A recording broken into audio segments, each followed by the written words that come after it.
OpenSea's not helping out, nobody's helping out, I'm not able to do anything. And at this point, I just want to give a piece of my mind to this guy. I wish I could just give him a piece of my mind. Hi, guys. Welcome to Behind the Creation, where I interview founders, core contributors, and leading members within the crypto space to learn a little bit more about their story and also what they're doing within the industry as well. Today on the show, I have Tina. Welcome to the show, Tina. Thank you, Michael. Thank you so much for having me. I'm excited for this. Thanks for taking out your time of your day to hop on and be a part of this as well.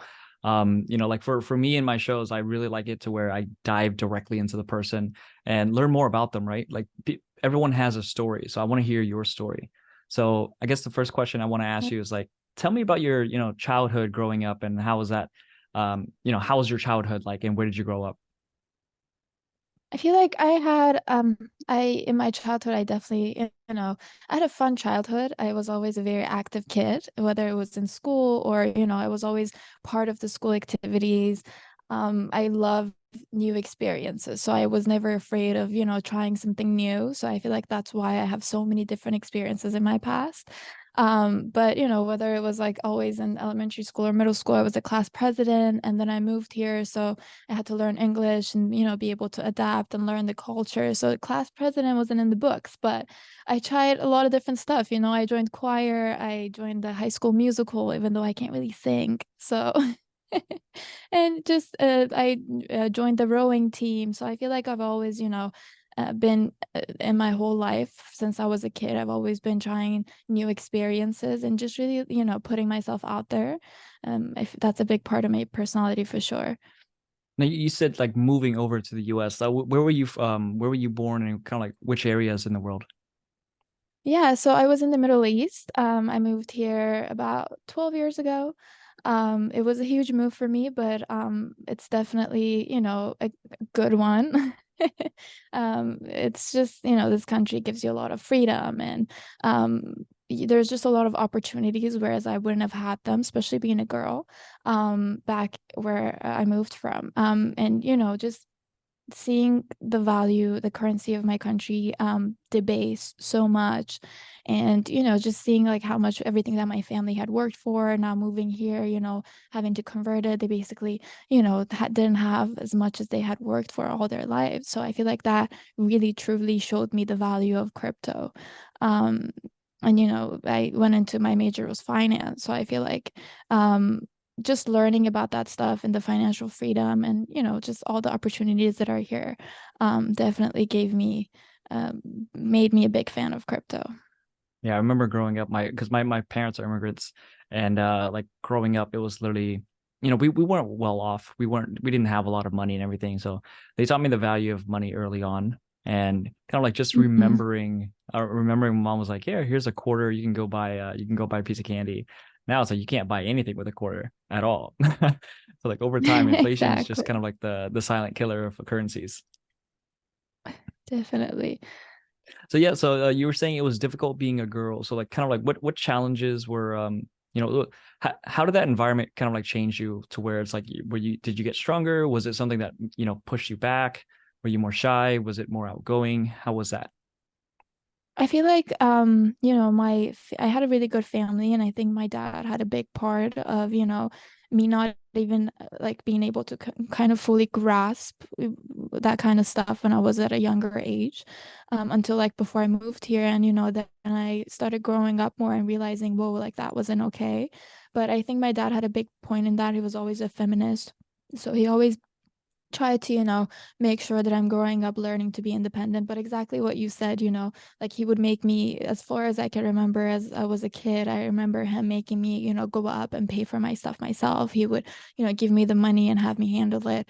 When it came to decision making, he always made sure that, I input my opinions, whether it was like general family decision making about his work or whether it was just about me personally. He would make sure that, I state what I like, what my decision would be. And then he would just kind of tell me like, like for this and that, I don't think maybe that's right. But he would just like let you come to that decision. So I feel like that helped a lot with my decision making and all that stuff.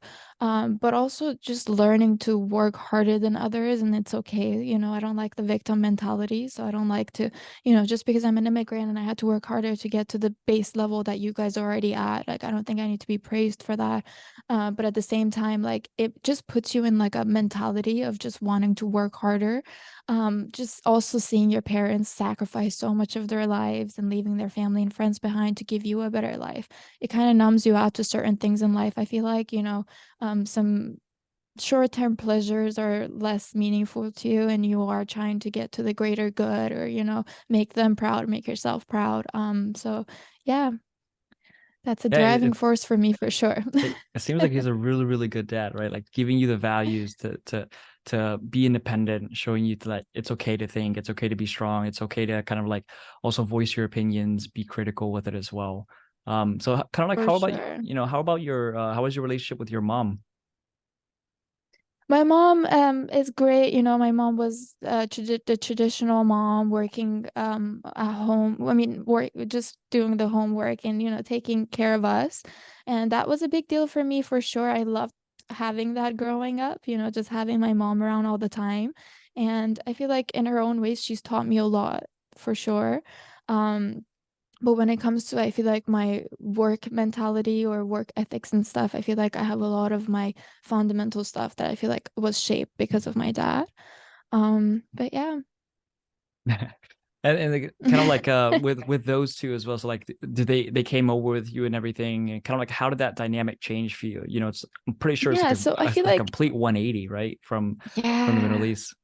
for sure. And it's like not even the change that's so different itself, but also like the dynamics in the family change, right? So now you are kind of like leading your family, like not leading, but in a way like they don't understand a lot, right? So like you have to be the one that's like in the front and getting information and letting them know, or whether it's just like filling out government forms or Oh man, whatever it I is that you remember have to that. do. Yeah. So it's not fun being an immigrant child, but I feel like it's interesting because you realize that like your parents that like were experts in another country, and like, they were teaching you most of the things about life, now all of a sudden are, being taught by you and need your help. So I feel like that's a drastic change for sure in the family dynamic. You get used to it. Yeah, well, I hated it. My mom was always like, read this, read this. And I'm Yeah. like, Mom, I will teach you English. She's like, nope, no time. I gotta go to work. So it's like Exactly. And me. the funny thing is, Michael, like we were still like 14, 13 or something, and you're sitting there like reading, legal forms or something. And I'm like, a normal 13-year-old probably wouldn't even know what this means. It's like whole legal contracts, and I'm like, this is like a 30-page booklet. And then after I like, Yeah. there was one where it was basically a brochure, and like I did not even need to read it, but she's just like, here, just read this whole thing. Until I got to the end, I was like, wait, this is just it's like we just throw this away, like we don't need this, right? But like kind of like legal documentations, anything that because for me I was the oldest, so for me like my parents didn't speak English. They didn't read English as well. So it was all like, Michael, what does that say? What is this? What did your teacher say to you? No, I'm perfectly fine, Mom. Nothing happened. She just wants you at school to say hi. That's it. I completely get it. I remember when we were, initially moved here, we went to my counselor appointment, and I like didn't know that much English back then. So they didn't know if I could get a high school diploma. They said you have to basically take these courses, but you don't want to get credit for it. And it was so bad that we weren't even understanding it. Like I had to go back to the counselor appointment with my uncle or something, because my mom and I didn't even understand it the first time. And then I remember just bawling my eyes out, telling my parents, you moved me all the way across the continent and now I can't even get a high school diploma. I ended up getting it, But it's just like it's just funny to think about. Honestly, I haven't thought about this stuff in a while. You're making memories bring back up. This is what the show does, kind of brings out the Yeah. memories of everybody. So like tell me how was high school for you? So like, you're coming to America, you didn't understand that much English and everything. You're going into high school, like middle school, high schoolish days. How was that for you? So I think that I had a very good high school experience because I got out of my bubble.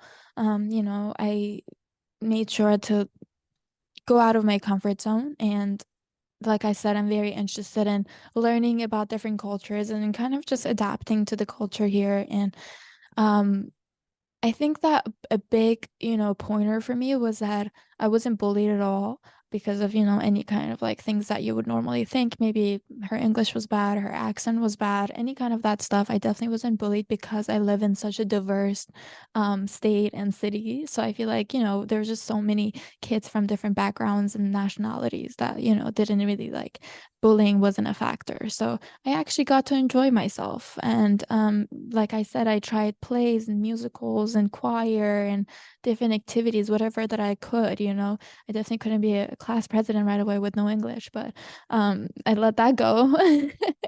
But I just tried to, live life and just learn about things here. And I remember by the time my senior year came around, that's when I knew like I made it, because like now um kids were actually, inviting me to. I always had like I'm a very social person. I love making friends and connections. I feel like one of the most important things in life is just making human connections. So, I'm always going out of my way to make friends. But I feel like when I knew I made it was when senior year, I'm finally getting like all these different invites, to whether it's like a senior activity, senior sunrise, or a party or something. And I was like, oh, finally, years of work and I made it. It's just tough because you come here and it's kids already have their cliques made from middle school or they already grew up together. So you're the new kid but also like the new kid but doesn't even speak the language. So yeah. Yeah, I was born in California, and at 13 I moved to Texas. And at that time there wasn't a lot of Asians here. So it was like for me, it was like I was always the one that was friends with anybody that's nice to me. Like I don't care about race, I don't care about color. As long as you're Yeah, cool yeah. with me, you're cool with me. And throughout like school, I kind of got bullied on and kind of like got picked on a little bit. And then eventually, like once we moved over here, I decided to, stand up for myself. I kind of made a name out of my Yeah, name out of myself in school, which is like the bully's bully, because I would protect other people yeah. that were getting bullied. And Love that. it was like the thing is like stand up for yourself, stand up for other people, stand up for what you believe in, stand up for things that your morals and everything. And that's like kind of like the foundation that I usually place myself as is like if I see something, if no one's gonna help that person, I will be the one to help that person because they're in a more scared position than I am. So for me, I can at least lend a helping hand. So for I love you, that. you were pushing into sports, and you were doing choir, you were doing rowing, singing, acting classes as well, and everything. So like after that, you're going into graduating high school. What was the next step forward for you? There was you said you went to finance, right? You went to college for finance. Yeah, so I think that I was actually very confused with the major that I wanted to pick for a while. Um, I always had, interest in the entertainment industry, but being, just uh, I feel like my culture expects you to either be a doctor or a lawyer or nothing else is acceptable. So I knew that I had to make sure that I do something else for my degree, but I'm actually really glad that I did that because, I just knew that I like math and I like dealing with numbers. So I went with finance, but it was post graduation that I realized, my passion for just the concept of money and currencies. And I think that like eventually led me to, alternative currencies, which I think is definitely, it's one of the best things that, happened to me. Like I really found myself in this space. So, yeah. So like you saying you didn't like finance because you didn't, you kind of didn't like that side. Like what if you could step back to where you're about to go to college and going into the entertainment industry, would you take that step or would you just say, hey, look, I like the way that I'm at right now? I liked finance, like I liked studying it because I love the concepts, and I liked trading. I just didn't like being stuck at a cubicle, like let's say, because at the time that I was going to school, I had this option of getting a job at JP Morgan Chase through an internship. So then later on, they would just offer you the job and it was a good pay and it was a good position, but I feel like for me personally, I just couldn't see myself doing that. I feel like I've always, liked the entrepreneur side of things. So I knew that I wanted to do something else and something that was more of significance to myself. So it was just hard kind of like figuring out what I could do with it because I knew like not all routes was going to be satisfying to me. But if I went back, like in the entertainment industry, I'm still active. I've done many modeling stuff. I've done some short films. Um, I just don't think that I definitely like even to this day, I don't think that I would go back and change anything. I do think that I, love where everything's kind of ended up for me now. And yeah, I just love having, something of my own that I can put my blood and sweat into. Yeah, it's always great to like kind of like this is your pride and joy, right? Like a lot of people are like, Michael, you stay so, you stay up so much. I'm like, it's not work for me. It's like I'm in this community and Exactly. it's like, I feel active in here. I feel like meeting so many different people. It's not labor intensive, right? Like if I'm sitting in a cubicle, oh no, I cannot do that.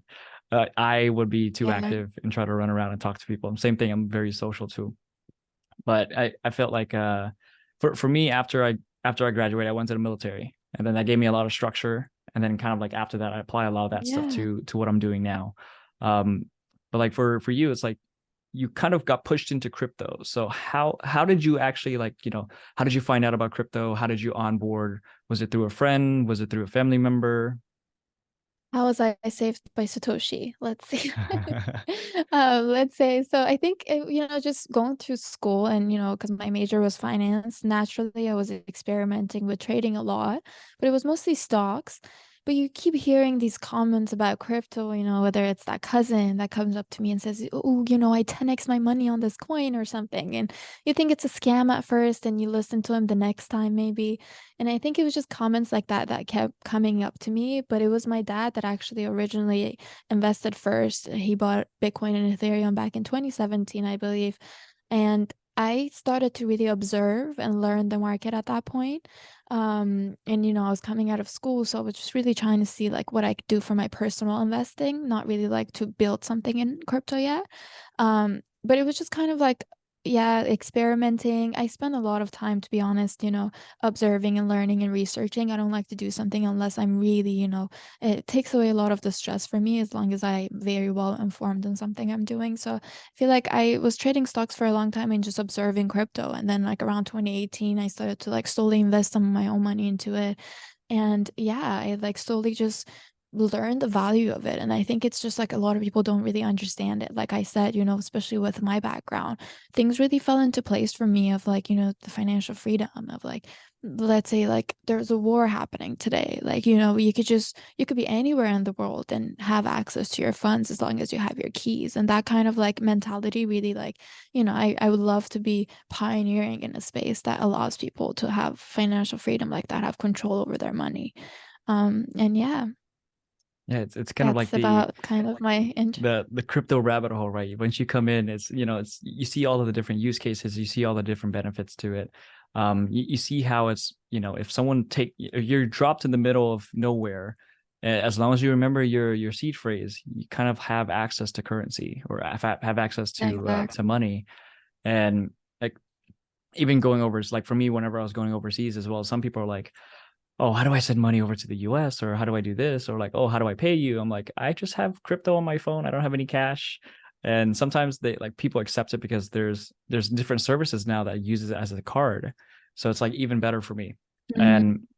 And crypto has changed so much since 2018 2019 time frame.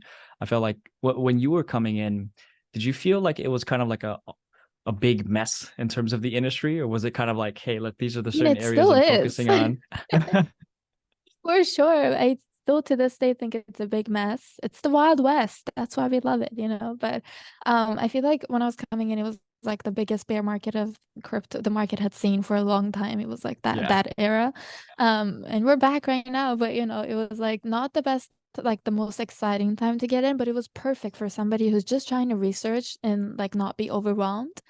And I remember like when it comes to crypto, I feel like that plays a lot into it that like my crypto investments, I've never had bad investments. Like if I've lost money or something, it's been because somebody's been fraudulent or, whether if it's like this Sam Bankman-Fried example or something.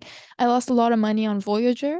And that's when I really learned what it means when they say, not your keys, not your coin. It's not just a phrase, it Hmm. means something. And I learned self-custody, the importance of it, how to properly do it. But um, I think it was the NFT bull market that I really like got a bunch of rug pulls and left and right bad investments because like the hype, you're just following the hype and whitelist forms are coming from everywhere and you're trying to get the next Bored Ape Yacht Club at mint price.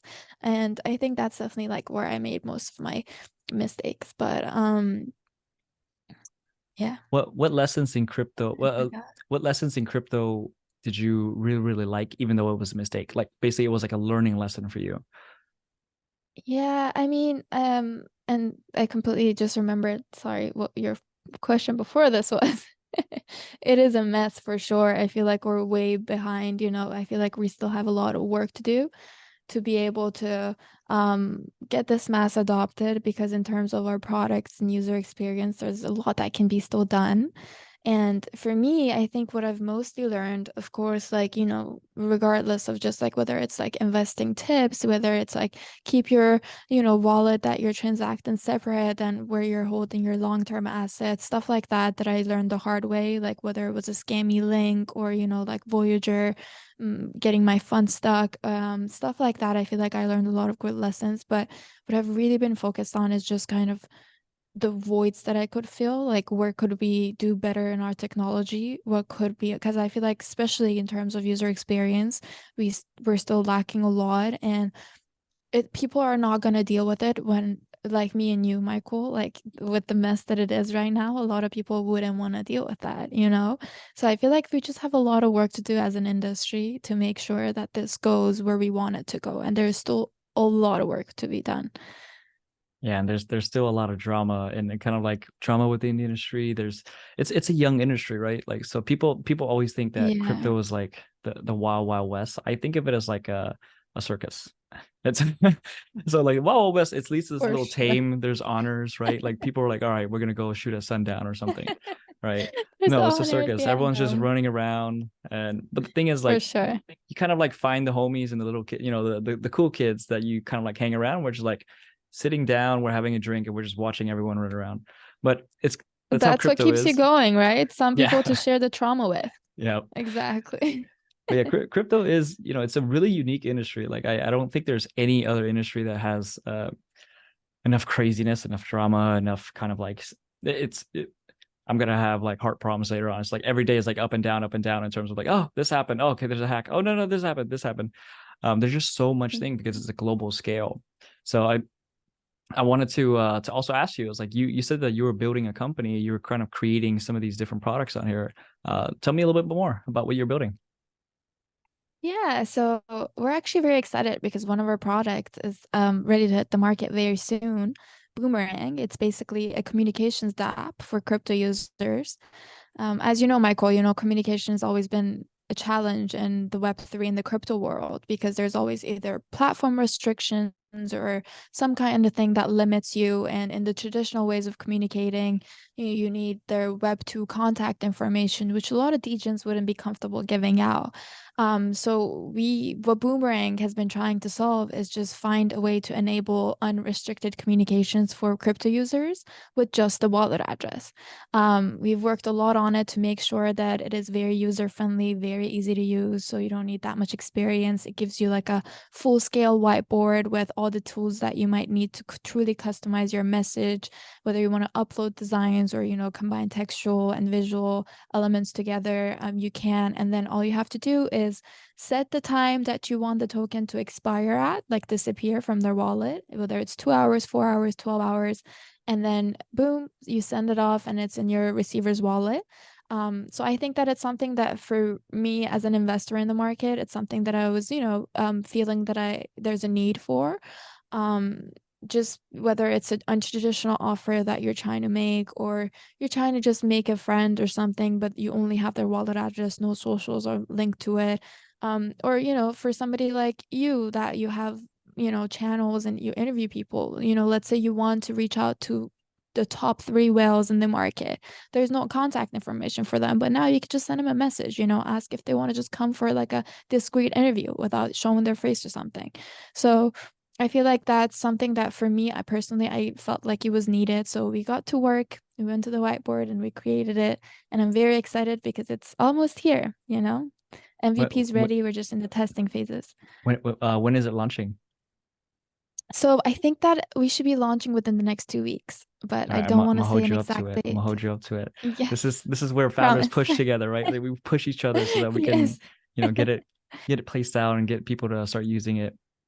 So when for you mean sure. communications, do you mean kind of like video communications, or was it written, or different No, so files? we're basically just using the NFT technology to be able to send messages to each other. So it's just textual and visual elements that you can put together. Gotcha. You can whether do it, from scratch on the whiteboard or you can upload it. So like you're an artist, you want somebody to see your design for a, set period of time because you don't want them to be able to hold it forever because they're not going to buy it, but you want potential prospects to be able to see it. Then now you could just use it for marketing, you could use it for alpha sharing, for whatever. This will go into their wallet and disappear within the time frame that you want it to disappear from. Can we get a little technical about that in terms of like the Yeah, disappearing sure. side? How did you enable the kind of like the disappearing side from the token? Is it from the metadata, or is it kind of like the token revoking, or how does that work? So it's kind of like a burn function, but it makes sure that I don't want to get too technical on the technical parts because definitely that will be my partner. So I don't want to, mess it up and then have to answer to him later. But it's kind of like a burn function in a way. Gotcha. So like, if let's say I'm writing down on a whiteboard and I want to say, hey, look, I want to send this note to you, but I only want you to view it for 12 hours. After that, you don't get to view it. So then it burns and like the message disappears. Or is that the right way? Exactly. Nice. Yes. So it will, you choose it for 12 hours or whatever. You send it. All you need is their wallet address. You put in their wallet address, confirm information, and you hit send. And then it will just show up in their MetaMask or whatever wallet they're using. And the nice thing about MetaMask is that, now it shows you literally the graphic too. So you don't have to go to, OpenSea or something to check this later.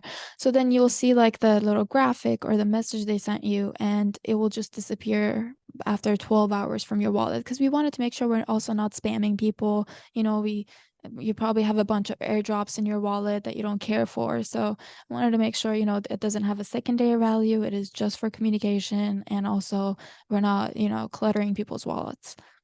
Yeah, I have like, I don't want to say how many numbers of wallets, but yeah, I know what you mean. There's like, even though Yeah. I have, X amount of wallets, it's still, each one of them still somehow they find me and they give me airdrops. I'm like, I don't want any airdrops. How did you find, I like, I feel will create a brand new wallet and then for some reason I will get found and I'm like, how? Um, so like how. I actually found out why though. That it was through IP tracking. So I Oh, figured, interesting. yeah, that was a little interesting. My computer was compromised. I So even if you basically, like disconnect and stuff, it was still tracking your IP. yeah, basically my computer was also compromised too. So I can create as Oh, many I wallets as I see. can, and it's like, cool. He's created another wallet that's airdrop or something. I'm like, how the hell? And people got really creative. And for me, as like a marketing person, Definitely. it's like I want to see the creativeness in people, then see how they kind of like come to market and push to market and be creative with their marketing on crypto. Because it's not the same as traditional Web2. People Oh, it's do so say not the that there's same. like similarities, but there are some similarities, but it's just the one that stands out as being creative. Now, what would you For think sure. for your launch? Like, what are you guys going to be doing that's gonna kind of like push it out there to everyone to use?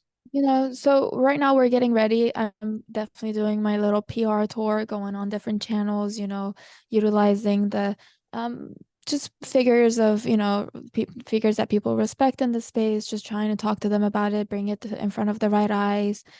We have some marketing strategies ready for Twitter to make sure that we are organically growing. We've 100% for whatever we've ever done, we've wanted to do things the organic way, the Web3 way. So, that's why it doesn't matter if it takes longer, but I believe in the product that we're putting out. I feel like it's solving a problem. It's an actual utility. We didn't want to just add to the thousands of more NFT collections out there. We wanted to actually make a crypto product utilizing the NFT technology.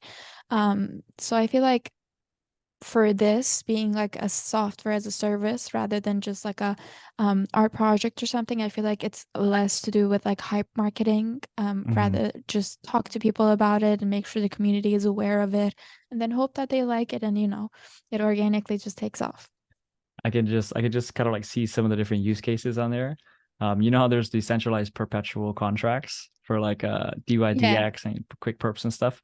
I just see like one guy going really, really long and then the other is like going short, and then one of them gets liquidated. They just go on there and just send a message over and be like, you liquidated me. It's, it's just, Thanks. yeah. Bye. Thanks for the I was actually dinero. my friend, seriously, my friend the other day actually, he got hacked like 3 days ago because he connected his wallet for airdrop to the wrong thing, and he actually lost a bunch of stuff, a bunch of his other deeds lands, and um some, what was that project, Neo Tokyo. He had a bunch of Neo Mhm. Tokyos, With and he was just a big Elliot fan. trades. Yeah, it was, I think it's Alex Becker's the main founder for that project, but yeah, I think Elliot also worked on it. So I feel like just him, just, messaging me, and he had nothing to do. And in the end, he's like, I'm not even, OpenSea's not helping out. Nobody's helping out. I'm not able to do anything. And at this point, I just want to give him a piece of my mind to this guy. I wish I could just give him a piece of my mind. And like that right away clicked into my brain. I was like, hey, in a week or so, you can, just send him a little message and just how you feel, like sometimes you just want to give them a piece of your mind, and now you can even send a message to your hacker. So And being able to just, say, hey, look, no, I actually got hacked one time, and the biggest thing that I wanted to tell him was touche. Like, damn, you touche. got me. Like, you got, like, I was really, really pissed because like I lost like an entire portfolio. I lost like all of my NFTs that were in there. And I couldn't even be mad because like for me it's like I feel like if someone is trying their best to succeed in life, and even if it may be a bad actor and stuff, it's like I fell for the trap. So it's like it's not like Yeah. I can't just be like, oh, I'm really, really mad and I'm only gonna target this person. It's like I sat down and I was like, how did I fall for this? Like I've been in crypto for so long, like 4 or 5 years at that point. I'm like, how? So I was just taking it as a learning lesson, right? To not Like, just kudos to trust you. I'll give you everything. this And one. Yeah, yeah, yeah, it was a little bit painful, but I'd rather have that lesson during that time than to have it later on in the future. And it for even be sure. bigger, right? So for Yeah. I feel like, oh, yeah, I was gonna say like sorry, for I feel him, like, he probably felt the same yeah. thing too.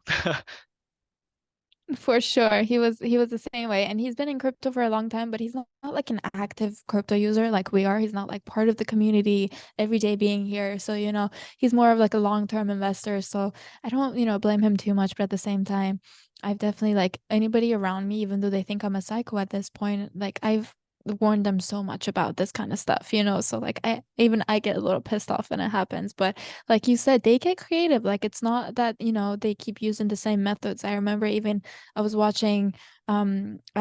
Gary Gensler's MIT videos, lectures on, blockchain and money. And I remember even like in one of his first like lectures, he mentions that, crypto isn't the scam. Like it's just a new way. And like they've always been improvising. They've always been like creating new ways to do this. And this is just another. Like it doesn't mean that crypto is a scam itself.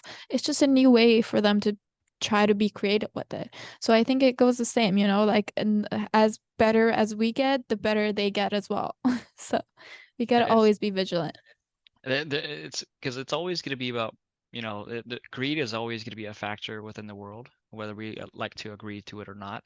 But for us too, it's like we have to do our basically due diligence, make sure we're practicing, safe practices to make sure that Mhm. we're not going to be losing our keys, we're not going to be losing our crypto, and protecting our own assets because like everyone works hard for their money. They work hard, they buy crypto, and then all of a sudden it's like this is taken away from you. And the thing is like in real life, it's like if I see someone steal a purse or something, I can see them, right? But this one is like you don't even know who this person is. And that's what like makes it So makes it true. frustrating. But Yeah, crypto's always going to have bad actors. Everywhere there's always going to be, good versus evil. It's been there since the dawn of time, right? Good versus evil exactly. is always going to be there, but also for that too, it's like it's not saying that I'm going to jump into a viper's pit and just be like, hey, bite me with all these snakes. It's Mhm. like maybe I'll step aside a little bit and let you guys play in there, right? Exactly. Yeah, that's a good point. Now for the kind of like the next phases of it as well. So you're gonna be launching this out. You're gonna be kind of like adding it and allowing people to start, sharing it and everything. What would be kind of like the final goal with it? Would there be additional updates? What is kind of like your overall vision with what this product is gonna create? Yeah, for sure. So we actually have, everything kind of, we have our vision planned out and we are actively working towards that. So the way that we decided to go with this was go open up by phases, basically. So phase one is the phase that will enable you to, communicate with whoever you like, send tokens with just the wallet address. And also the PFP creation, you can, make your own profile picture, add a little bit of view to it, and make sure that it's blockchain verified. So I feel like that, yeah, those are the two things that are available in the first phase. But we've built this platform in a way that we knew, it's going to be scalable because we knew the plans that we had for it.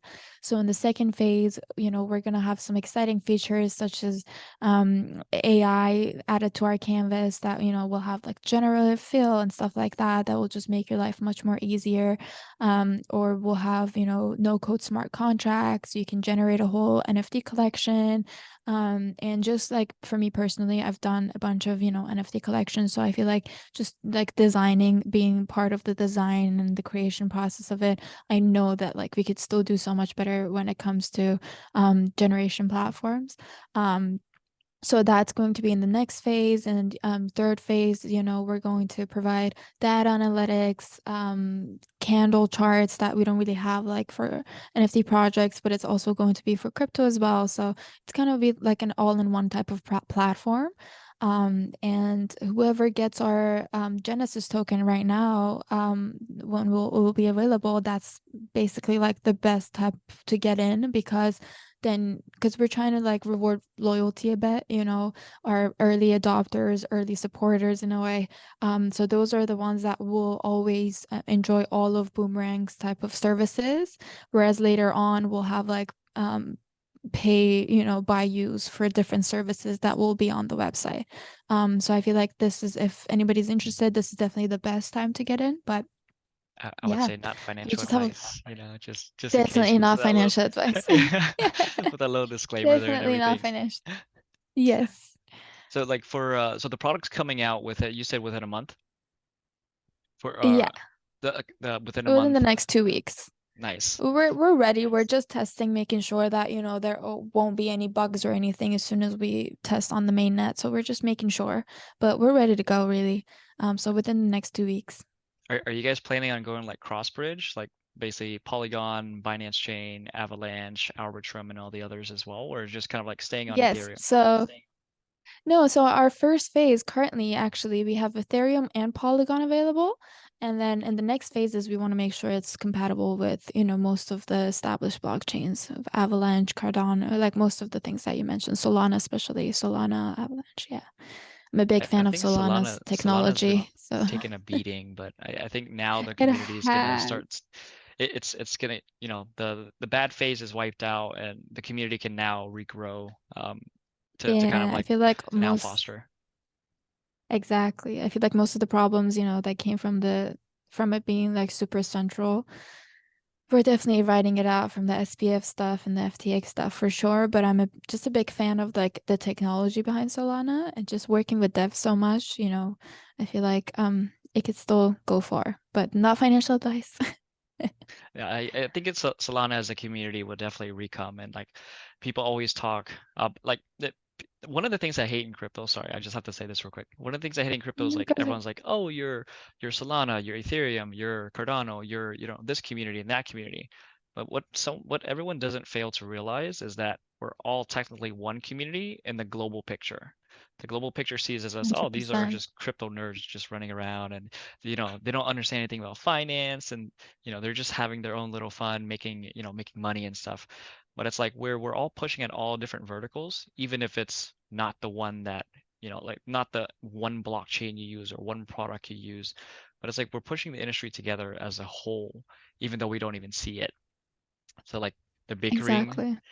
the bickering side, I just kind of hate it. But so It's now just you know that what I kind of hate.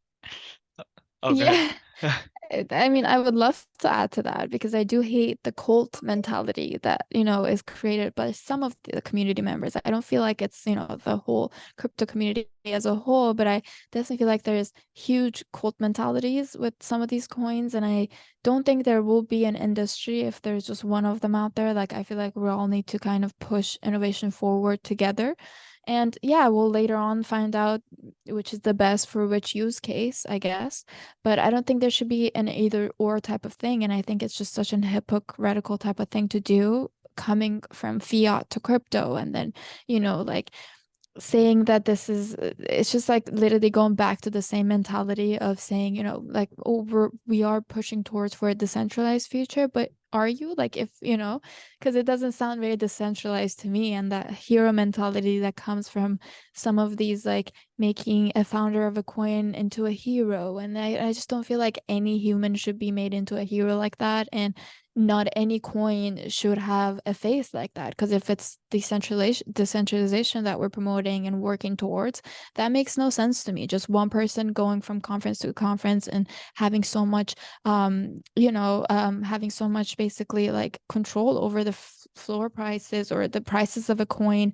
So that definitely is not something that I'm into, and I've tried to stay away from it. Like, I'm a big fan of Ethereum and I'm a big fan of Vitalik, but I don't make him into an hero. He's not you know, he's not everything to me. I respect his integrity, I respect his work and all that stuff, but he doesn't have to become your hero, you know? But so like, yeah, I was about to say, I was like, well, you're talking about Vitalik here, right? Like he goes to a lot of conferences and everything. No, but he's Yeah, but I feel like with. Go ahead.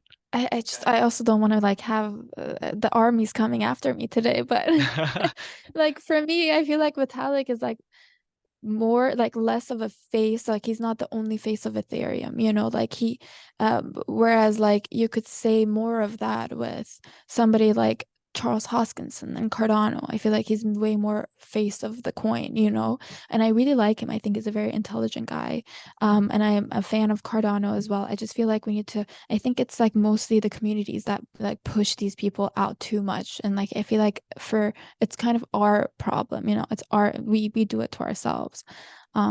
So it's just like my personal kind of investing, mind. I try to stay away from that stuff, but I respect them. I respect most of these founders and builders, Vitalik and Brian Armstrong. He's uh, fighting on behalf of the whole crypto space right now in regards to regulations. Or CZ, I think he has a lot of integrity, but I just don't think that like it should be one of these guys leading the space or becoming the face of the space, because then something like Sam Bankman-Fried will happen and the whole world will like laugh at us, you know? Remember how I was telling you earlier, I'm the bully's bully. So anyone that's working in crypto and that's a builder, I'm here to protect you. Anyone that's trying to, push away the innovation, trying to, be the bully within crypto, um, I don't mind speaking my mind. I don't mind fighting back and being there to support my community, because my community, like, totally, this has kind of like changed my life in terms of like getting into crypto. Before then, it was like, you're still, I guess it kind of like gave me a sense of purpose, like it instantly. Like right when I got into crypto, I was like, oh, I really want to be in here. And after a Mhm. while, like hanging with the community, understanding the community, like it brings you in. I don't want to say family, because everyone's like, oh, Vin Diesel family and all these things. And it Yeah, doesn't want. It kind of creates that entirety of like you can never leave because it's family, but you technically can. You can leave anytime you want. It's we're here. We're building, but at the same time, it's not like it, we help one another. So like during the bull markets, exactly. during the bear markets, like how I was saying with the circus earlier, it's like we found out a little group of friends and we're just gonna chill Yeah. here and just drink it I out. completely agree with you, to be honest. I think one of like the pivotal moments for me, like, because I've been building for, the past 3 years now. But you get to those spots where you're really getting burnt out, you're not even sure. Like, there's just so much speculation going on around the whole market, and you're over here, like building products on top of this technology. So I think that like a pivotal moment for me that was like, no, I'm gonna work, m- as hard as possible to make sure that this happens. I'm not gonna have a doubt about it. was just going to a conference. It was just like the first conference that I went to. And I got to actually, like, now that these creators that I'm watching on YouTube or these people that I'm interacting with on Twitter on a daily basis are now like in front of me. And it's just so fun to talk about it. And they understand you. They're also passionate about what you're passionate about. Because I'm telling you, before that, I felt like I was a psycho. And my group of friends, nobody understands crypto, nobody understands NFTs. They just look at it, like it's just we're still early. So it's very important to have that community that you can kind of relate to and motivates you as well. Like I feel like everybody that I've met at these conferences are such hard workers, and we come and we socialize a bit, we motivate each other, but also like it's quickly back to your, um lab to keep working and making sure that you have something to show your friends when you go to the next conference. Or yeah, so I think that was a pivotal moment for me where I was like burnt out, tired. It's been years, building. I don't even know if it's worth it. And then I go meet the community, meet other people that are also passionate about the technology that I am. And it's like, okay, I'm not crazy. There is something here. You found your tribe, right? Like, because you're Yeah. so long in kind of like that siloed lane. And one of the things that I also did too is like in 2021, I also saw this as happening within the industry was everyone was working within their own silos. And that's why like we created DecentralCon and hosted our conference in Miami was because people were all focusing on their own little lanes, but like we Hmm. weren't getting together to kind of talk about the bigger issues. So I had exchanges which were competitors and on the same panel. I've had, layer ones and layer twos on the same panel. I've had like people that really didn't like each other on the same panel, but it's like these things were needed, right? So that the industry So can needed. work together and push forward. I think that the industry is kind of like if you buy cars, you can buy a Toyota, you can buy a Honda, you can buy whichever.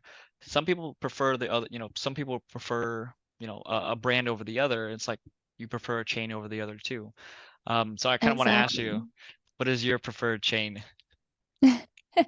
So I feel like for something to build on for my preferred chain, um, has always been Ethereum. I'm just a big fan of Ethereum. I'm an ETH girl, as they call me, but I'm a fan of all of them. I mean, really, like I've never said, I'm not an Ethereum maxi is I think a better way of putting it. I like Bitcoin, I like Ethereum. I think they have different use cases. I don't know why we need to be fighting about it, which is better.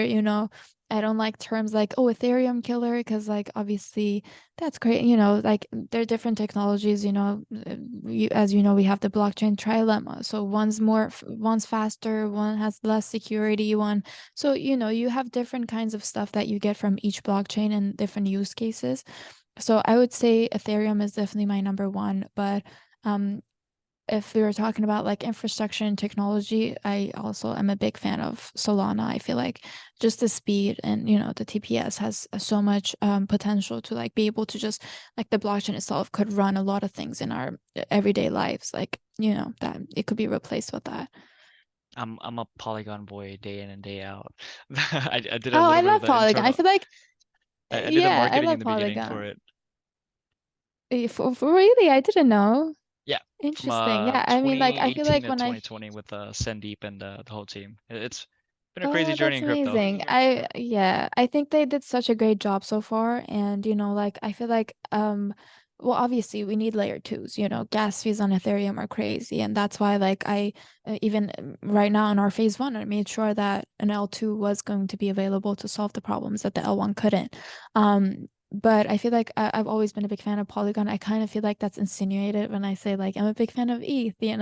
It's just like Polygon Well, is definitely a base good is layer now two, and they did base such a is great layer job. two too. That's true. Yeah. But I feel like they did such a great job of like even like bringing partnerships like all throughout the bear market with these big brands. And I feel like they've done a lot throughout the bear market to make sure that we're still like getting more adopted into the mainstream. So I definitely respect Polygon.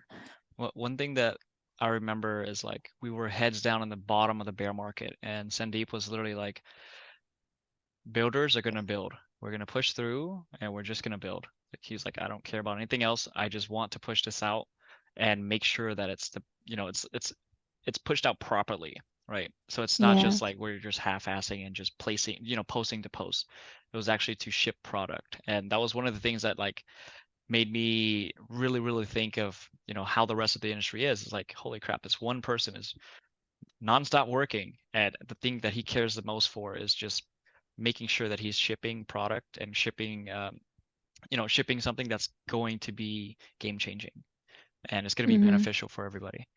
Um, so I have one last question for you. So if there is one quote and one thing that you can kind of like say to everybody in crypto, what would it be? That's a hard one. I feel like in general, quotes that I like, there's that Stephen Hawking quote, I think. I might be butchering it, but what the meaning is to me basically is um, intelligence is just being able to adapt. And I feel like that's just always been a big part of my life, just being able to adapt to new cultures or new life experiences. And crypto is definitely, a big, I feel like it definitely means a lot in crypto as well. Um, because we're constantly changing. And like you said, if just being a founder in crypto, you need to understand that you cannot have bear markets or bull markets affect your work. You have to be business as usual. You have to pay your employees as usual, whether it's a bear market or a bull market. There's people that depend on you, there is commitments that you've made. So even in your financial forecasting or whatever it is, your expense budgeting or whatever, you have to make sure that you are, keeping those things in mind because you'll be wiped out like with before even a year. So I think that's definitely a big thing for me. Just intelligence is like how you're able to adapt. Um, but just like a quote that I live by, I guess, is, um, I really believe in like when opportunity meets preparation. And I feel like for me, just like with my past experience, just having worked in like many different industries, managing different businesses, it gave me like a good idea on like how the microeconomics are in each sector. But like for me, it took me a while to like realize how it was all gonna kind of like put into place for me. Cause like now, that phrase of jack of all trades, but a master of none, but Mhm. it's better than being a master of one or something like that.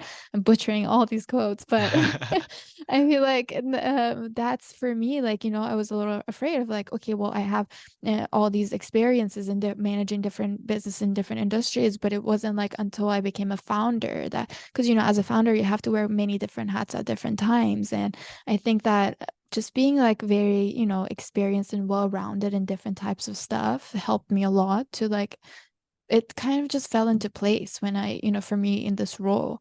And I feel like, yeah, it's just like don't expect, return from things like right away, because sometimes it's supposed Delayed to fall into gratification. place with other stuff. Exactly. So, I guess these are like some big things that usually like play on my mind and I live by. Um, but yeah, For one more, sorry, I want to bring in one more. no Um, worries. for founders that are looking at getting into crypto right now and they're kind of like, I'm a little bit scared. What one piece of advice would you give them? It's not for the weak heart. I'm just kidding. But I guess like a piece of advice is, I think my major thing that I always tell anybody that asks me before getting in, I'm always, whether you're an investor or a founder or a builder or a creator, just learn the technology. You'll be surprised how many people in the space are not really knowledgeable on the actual technology. They don't know what they're really investing on. And I think that's a big part of it that I would suggest. Just learn the technology. And of course, there's a lot that goes into it, like an advice that you could give a founder getting into the space right now. But I feel like just make sure, that you don't have just a big picture. You break down what you're trying to do. So then, like, because that helps a lot with like putting your team together. You don't need just like most people come to me and they're like, oh, well, I have to like get 4 or 5 full stack developers or something like that, right? And I'm like, no, well, it really depends, break down those components, see exactly what you need. I feel like you don't need full stack developers if you know exactly like the niche that you need the expert to be on. And that works well better than usually like hiring somebody that's good on everything, that knows everything, but they're just okay with it, rather than somebody who's an Mm, expert on one part of it. So I think for me, like just knowing like things like, a front end developer, like just as an example, like a front end developer is like very important that they're like an expert on that part, because a back end is basically like buckets of information and saying like how each function will get its own bucket. But front end is like where the motion graphics come in, where they really just bring your website to life. So I think that just understanding your product, what you're trying to do, breaking it up in different components to make sure that you're putting the right team together, instead of just like going with the big picture, but just really learn the technology first yourself. I think that's a big part of it. If you're a backend developer, she's not dissing you. She's just saying that, there's differences. Exactly. You're No, no, also no. important because I'm you just are the trying to say like a security of full stack everything. developer in my exactly. My bad. Let me clarify. A full stack developer usually does a, pretty decent job on the back end. But you can't, like, not all full stack developers can do a good job or even a decent job on the front end. So that's kind of like what I'm trying to say. Like, don't just go hire a bunch of full stack. You need like maybe one full stack. But I got way too detailed. It's because I'm a nerd and it's because I've been working too hard. We're all crypto In nerds here. general, We're just here make to sure you stay. have some, yeah, it just in general, just make sure you have a stable mental health and, just prepare for the stress and no sleep. Founders aren't allowed to sleep. So Yeah, that usually happens, especially in the early phase. But we'll power through it, especially because like if we'll if you're power through. if you're a founder and you're trying to build within the space, you will realize pretty soon that it's not about like you will stay up because you want to. It's because you're building something that you're passionate about. That's when you know that this is a company that you want to build, compared to, I'll just Exactly. put this away, and then eventually, the project becomes a hobby and then it becomes like nothing, right? Which is where a lot of Yeah. founders If it fail. doesn't become your baby, exactly. If it doesn't become your baby and you're not putting like your all into it, I don't know how it could be successful, especially like in this market. Yeah, especially here, it's like everyone wants you to know that you are putting your full heart and soul into it. But Tina, thank you for coming on today and giving us a lot of wonderful insights. And thank you for taking the time out and telling us about Boomerang as well. Like I'm super excited. I can't wait until it kind of comes out and I can also test it too. Hey, I Michael, still I have the appreciate address of the you. guy that hacked me, so I'm gonna send him a message. Let's get him. Let's get him now. But I really do truly appreciate you having me. Thank you so much for your support. It's definitely, like we said, it's not an easy journey building in this space, but it's a fun one. I think it's a privilege to be able to, be here early and be able to leave a legacy behind, maybe, hopefully. That's the goal. But I do appreciate, whoever is supporting me right now for sure, especially in a male dominated space, it gets a little tough to be able to just make sure you are getting the proper representation. So I appreciate you. I thank you. And I'm excited for what the future holds, to be honest. I can't wait to see what we both do as creators and builders. And one thing that I would kind of say as my quote is like a yacht is very lonely without friends. So like that's one of the Exactly. things that's one of the things that we have to stay with our community. So if anyone bullies you, I am the bully's bully, let me know. Thank But you. We'll thanks come to you. for hopping on and Thank I'll go you. ahead and leave all of our information down there for you guys to also check out as well. And thanks for taking the time out today. I hope you had fun. Thank you. Have a great day. Bye.